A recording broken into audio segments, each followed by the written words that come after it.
من شر حاسد اذا حسد، اور حسد کرنے والے کے حسد سے جبکہ وہ حسد کرے۔ اب حسد کے ساتھ ہی نوٹ کر لیجئے، اگرچہ یہاں تو مذکور نہیں ہے، یہ نظر کا لگ جانا، عین العین حق، بعض روایات میں آیا حضور نے فرمایا اس کے اندر اثر ہے۔ انسان کسی حاسدانہ نگاہ کے ساتھ کسی پر نگاہ ڈالتا ہے، اس میں زہر ہے، یہ نگاہیں مسموم ہیں، اس میں زہر ہے موجود، سمی اثرات ہیں اور اس کے اثرات میں تو پڑتے ہیں۔ اور یہ جیسا کہ میں عرض کر رہا تھا کہ جدید دور میں جادو کے لیے بھی مثلاً حضور کے بالوں کی ضرورت پڑی، اور یہ جینیٹکس کے حوالے سے اور جینز کے حوالے سے بات آج سمجھ میں آ جائے گی، اس لیے کہ جن ارواح خبیثہ کے ذریعے سے آپ کو کام لینا ہے، وہ جادو تو وہاں پڑا ہوا ہے اس کنویں کے اندر، وہ جو بھی تاثرات ہیں انہیں تلاش کرنا ہے، ان اثرات کو اس شخص معین کو، جس شخص معین پر جادو کرنا مقصود ہے، اور اس کے وجود کا کوئی جز جس کے کہ وہی جینز ہوں گے کہ جو ان کے اپنے وجود کے ہیں، ان کے حوالے سے گویا کہ یہ ایک راستہ ہے، یہ اس کی آئیڈینٹیفیکیشن کا ایک ذریعہ ہے۔ اسی اعتبار سے یہ حسد یا یہ نگاہ کا لگ جانا، میں سمجھتا ہوں کہ آج کی فزکس اگر تھوڑی سی بھی آپ پڑھیں تو ریڈیشنز، نگاہ پار ہو جاتی ہے انسان کے، ایسی بھی تو ریز ہے نا، ایکس ریز کیا ہے، آپ کے وجود میں سے گزر جاتی ہے، یہ ultraviolet, infrared rays, یہ تمام کی تمام ایکس ریز، یہ کیا ہے،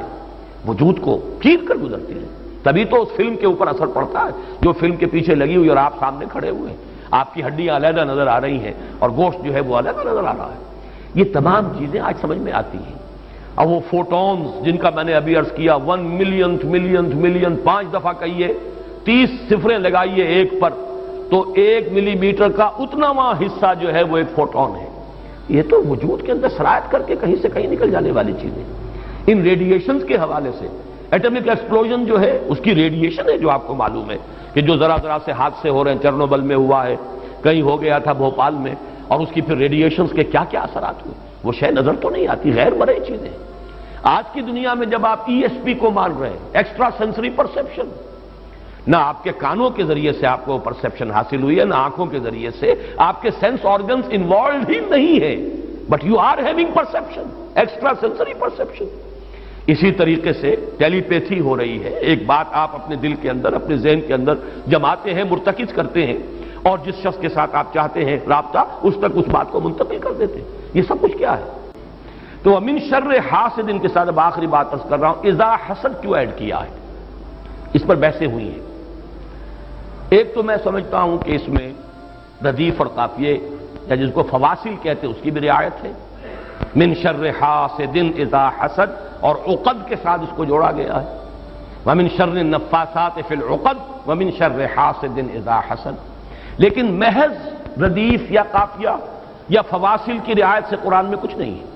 وہ اس کا ایک فیکٹر، اس کا ایک عامل ہو سکتا ہے، لیکن محض اس کی بنا پر نہیں مانا جائے گا۔ تو اس میں یقیناً کوئی اور حکمت ہے، اور وہ حکمت تقسیم کی گئی ہے، ہمارے مفسرین نے تو اس کو یوں بیان کیا ہے کہ ایک حسد وہ ہے کہ جو دل میں پیدا تو ہے، آدمی کے اندر ہے، لیکن یہ کہ وہ اس کو